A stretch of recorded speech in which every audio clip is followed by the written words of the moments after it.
One night during that crusade, a deer rickshaw peddler, the three-wheelers, you know, the bicycle on the front and the two-wheel and the seats, taxi is what it was. He was there with his rickshaw taxi at the edge of the crowd and suddenly yelled, "Who's that man in white?" He looked up. Jesus showed himself alive among the people. The Bible says in Acts chapter 1 verse 3, after his resurrection, he showed himself alive by many infallible proofs. You can preach to the Buddhists. They don't know about God. All they know about God is, the word for God is deity, that's Buddha. Pra-Buddha is what they call him. Pra is deity. So, pra-Buddha, they add pra-deity to Buddha, they've got their image of God. How do you preach God to people like that?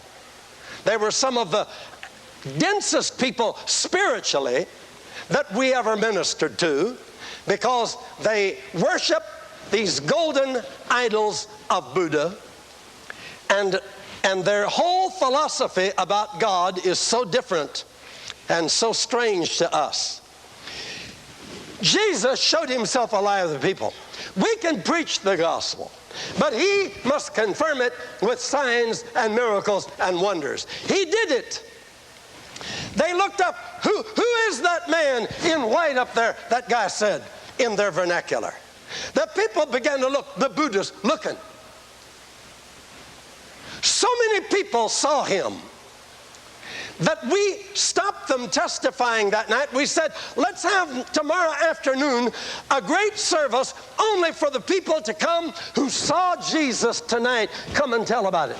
The next afternoon, we stood there in the sun, and the people did, a great mass of people, while we listened to over 100 who came especially to tell the Jesus they saw that the night before when he walked in there above the heads of the people and showed himself alive to the people. Now, a lot of people have seen visions of Jesus.